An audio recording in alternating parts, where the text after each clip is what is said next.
Wednesday evening, everybody, and welcome to Total Turf here in Pittman, New Jersey for Week 10 of the Sports Medicine Forum. I'm here now with Philadelphia Flyers trainer Jim McCrossin, who is now back in business. He's back at the arena right now as camps have opened in the NHL. And I'm also here with a great guest. We have Pepi Diagotta, who's going to tell us a great story, really, which is about our theme this week. And it is about sudden cardiac death or cardiac events that do happen on fields, playing fields, sporting ice arenas, swimming pools, you name it. This is something that happens to me when Jimmy picked the subject this week. It's very, very important to me. I'd lost his sister in 2006, my only sister, Sarah Beth, to sudden cardiac death. She was 32 years old. About 5'9", 130 pounds, and if you think that doesn't happen to people that are somewhat look like they're in shape or meet the stigma for it, that couldn't be more far from the truth. It can happen to anybody at any single time. So that's very, very dear to me. Sarah Beth was a special person. You're going to hear a story here today that's absolutely amazing. Pepi's going to tell us a story, and he's also the founder of the Heroes Foundation NJ.com. We're going to get that out again. But Pepi, you got to tell this story. I heard a little bit before.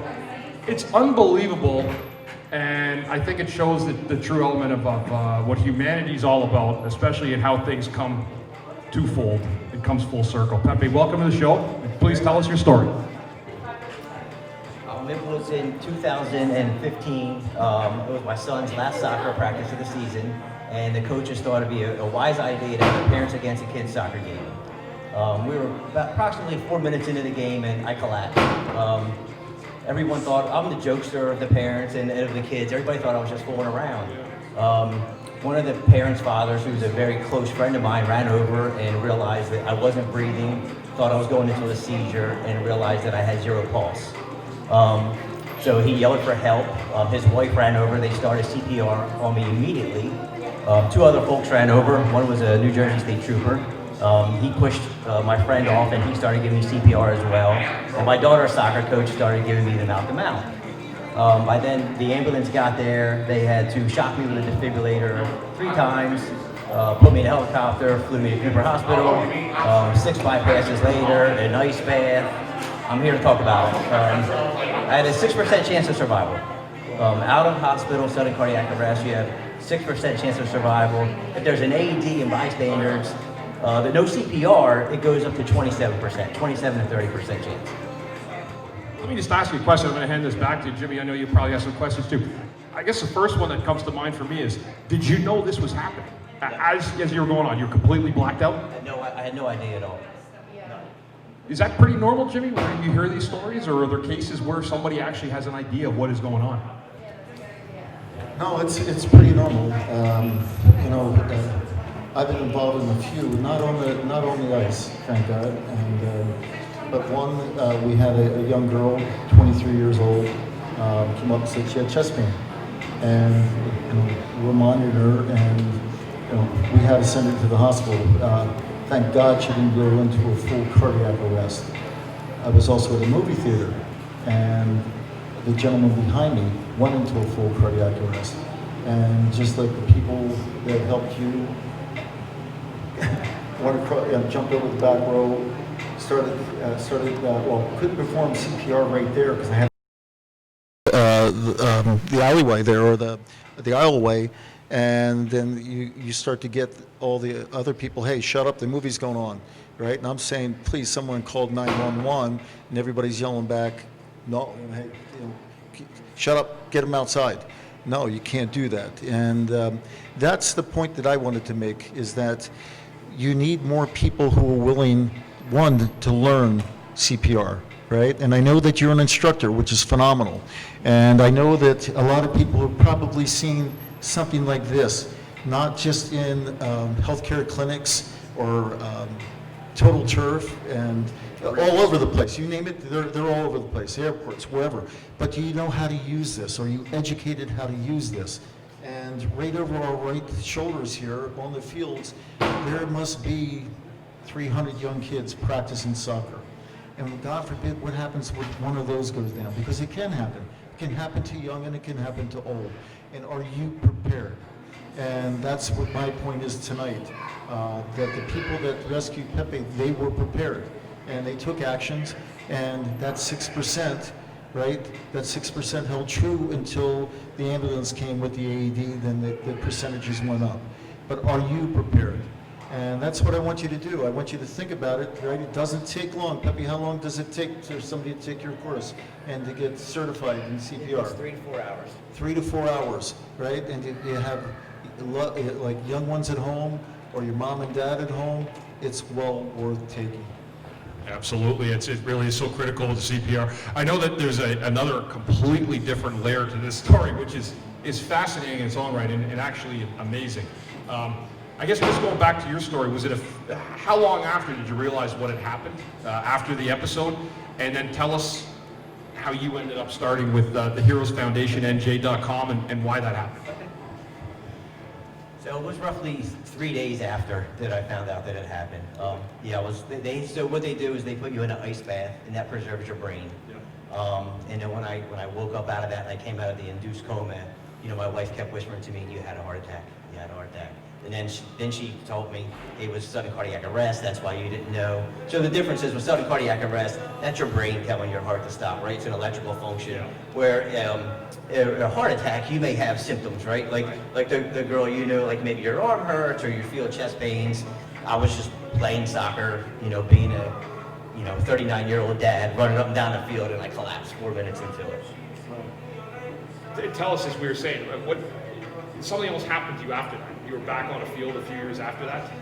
Sometime after. Yeah, so I had my cardiac arrest, and then I got big into with the AEDs. We can talk about the foundation when you're ready. But so every time I go somewhere now, to a recreational facility or even Disney, anywhere I go, I look for the AEDs. Right, where are they? How many do they have? Sometimes I would take pictures with them. There's Facebook pages for sudden cardiac arrest survivors, and you send pictures in, things of that nature. So one of the first games that my son played at was in Marlton. And I went around, I looked for their AED, right? And I saw, okay, great, they have one. This is awesome. Well, then go 3 years after that date, we're back at that same field. My son's playing soccer. I mean, we're getting our butts kicked. It was brutal, it was horrible. It was like 7-0.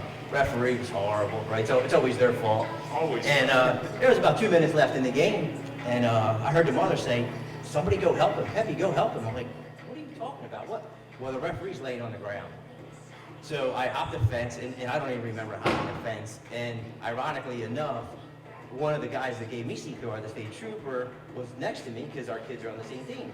So we hopped the fence, we run out there, and I see this guy, and I'm saying, well, it looks like he's getting ready to have a seizure. I have a daughter who has epilepsy, so I know what it looks like. And what he was doing, he was his last gasp of air, and he went into sudden cardiac arrest. Right in the field, right in front of us, and my buddy goes, "Here we go again, I can't believe this." He starts giving him CPR. The cool thing was, I knew exactly where that AED was. And we were the visiting team. We're from Cahansey down by Bridgeton. I was the only person in the facility that knew where their AED was. Their coaches came to me afterwards and said, how did you know that? I said, well, I looked for him. Well, anyway, we gave that gentleman 3 rounds of CPR, shocked him twice with the field defibrillator. It wasn't the EMS. EMS never made it until after we revived the gentleman. And we saved his life. We saved the referee's life.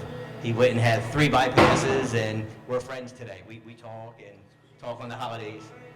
That's unbelievable. Now, we'll say one thing. I know Jimmy's thinking it too. We're not going to a soccer field with you anytime soon.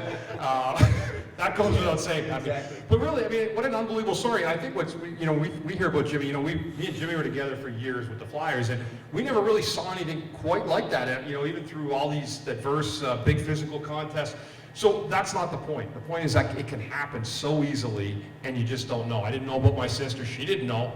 Same thing with Pepi and the referee that day. So what you're doing now, I mean, you have to tell us what you're doing, because as you say, CPR, I mean, this truly does. I know other groups do, like Simon's Fund. They do an amazing job doing heart tests and stuff. They go around the schools. But it's people like you really getting the message out with CPR and what, how to avoid these really, I mean, it changes families when you lose someone like this. So I thank you, but please tell us about this.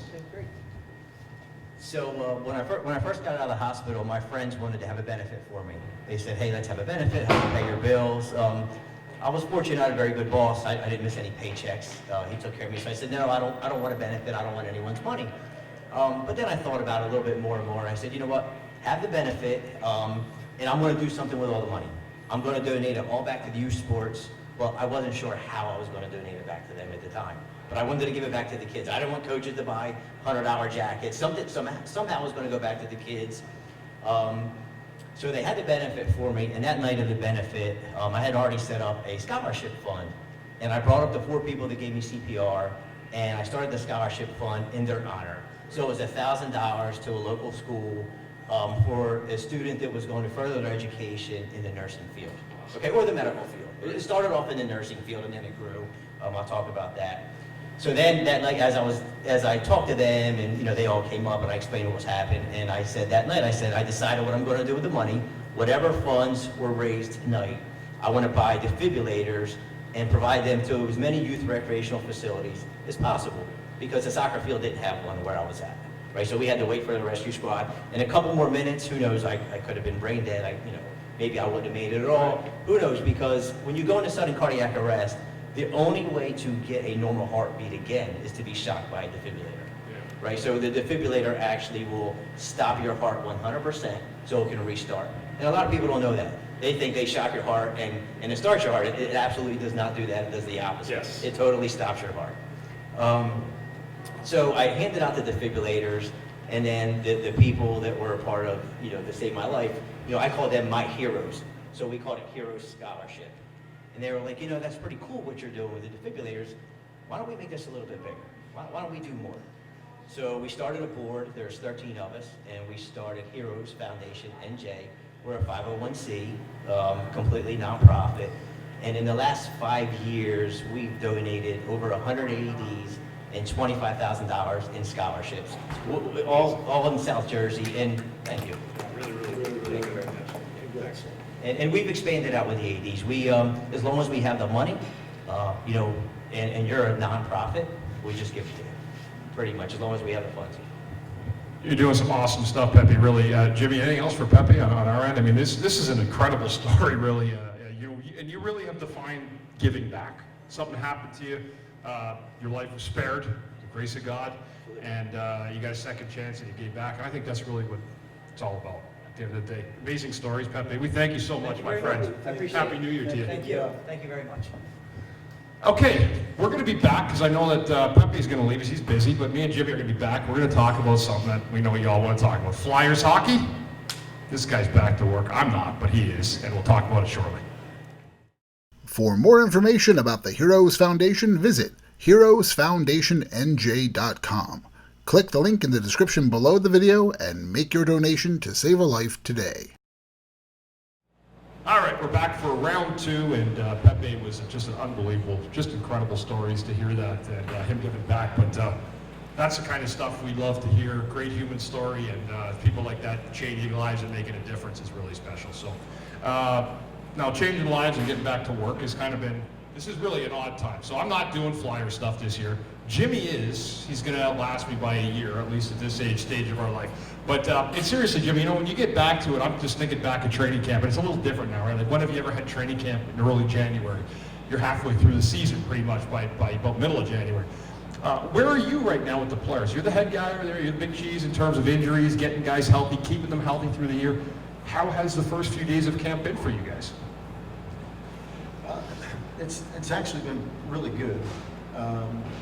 Coach Vigneault has been great to deal with in making sure that we're not overworking them, because it's easy to do. Because we started camp, we started on the ice on the 4th. Camp actually opened up on the 3rd, but that was physicals and everything else we need to do, and the annual meeting that you have. And then with that being said, the 4th, the 5th, the 6th was we have a small practice. Then we played Pittsburgh on the 13th. So it's been scrimmages to get the guys back to hitting again, to get the guys back to that field, because with the exception of the boys in the bubble, and a lot of guys, the younger kids haven't played since March. Yeah. And you've got to get that feel back. And knock on wood, right now, we're healthy. And you almost hate to say that, but we're healthy. And that's going to be the name of the game going into this season. Can we keep you healthy? Not just physically healthy, but COVID healthy. How about the schedule, Jimmy? It's always something the guys look at, and I know in a season like this, we've been through lockouts before, so we've had short 48-game seasons. But how does this look in terms of, I know you look at it in terms of the payload that you guys are pushing forward on the schedule. Is it a little bit more demanding than perhaps a regular 82-game swing from the early October through the middle of April? I think it is. We've been Yeah. with our travel. With the teams that are in our new division, Boston will be flying to. Right? That's not about an hour flight, if that. If that, yeah. Buffalo, 50-minute flight, if that. And Pitt, right? Same thing. Same thing. Every place else where we would train, and we have the bus. So that means you may get in a little bit later.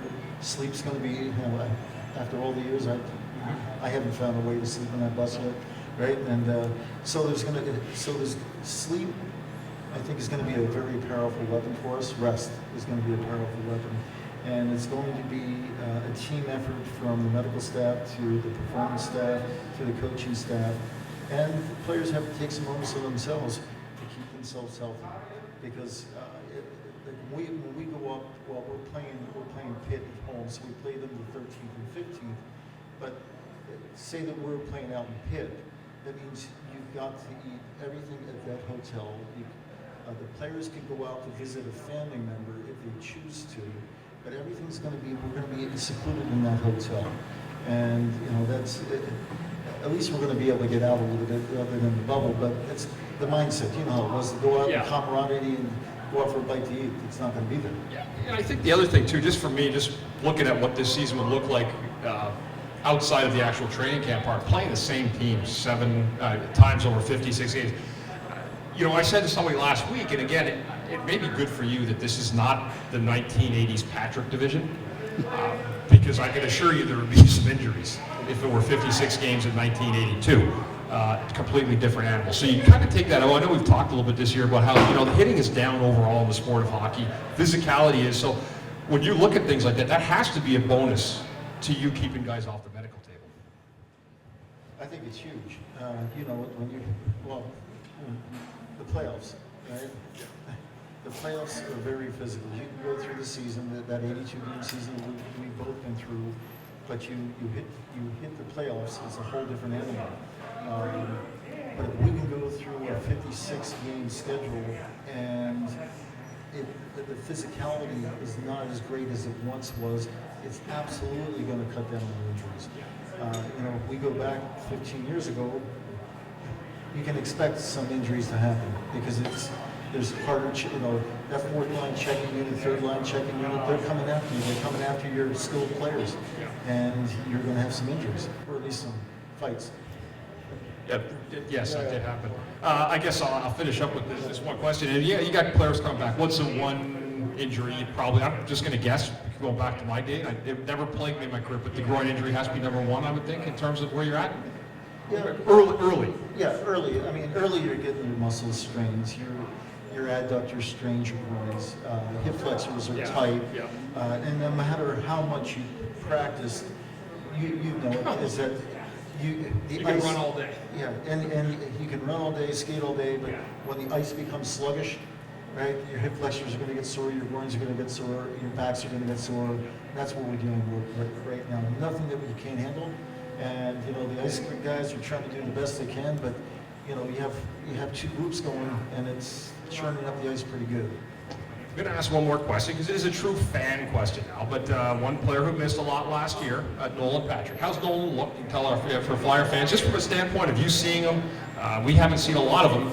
Nothing last year. How's Nolan looking and feeling? Nolan's looking great. Nolan's looking great. He came to camp in phenomenal shape. He's such a skilled player, and he's doing great. And in the scrimmages, in the scrimmages that we've been having, I think he's the best player in the ice. You guys heard that firsthand from the guy on the bench. So great news. I mean, listen, everybody's pulling for Nolan. It's a very young guy to have to go through what he went through last year and then to battle it and come back. We wish him nothing but the best. As the rest of the Philadelphia Flyer players that you'll be with this year, all great guys. I know many of them, if not all of them, and I know the great job that you do as well for those guys to keep them healthy.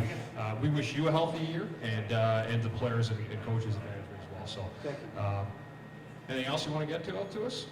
No, I just think it's great that New Jersey's That's all right. I just think it's great that New Jersey sports are back. I mean, I'm watching all the athletes go piling past this year, and it's phenomenal to see the soccer fields packed, the lacrosse fields packed, the basketball courts are packed. Your daughter is back playing, right? I got 2 playing this weekend at Loyola. There'll be their first games, and then Alexa's at Cherokee. She'll be going next week. So I hope they play. We hope they play. And most of all, youth hockey's back. Yeah. Which is great to see the rinks full again. Yeah. Well, that'll wrap up this week, and we will, of course, again thank our sponsors here, Jerry McGuff at Total Turf Experience, of course, Recon, who does a great job hosting this. Jimmy, am I missing anybody? The Energy Lab, where sports meet science. Great place to come in and get yourself fine-tuned in terms of fitness. So, again, thank you all. It's been great, and look forward to seeing you next week.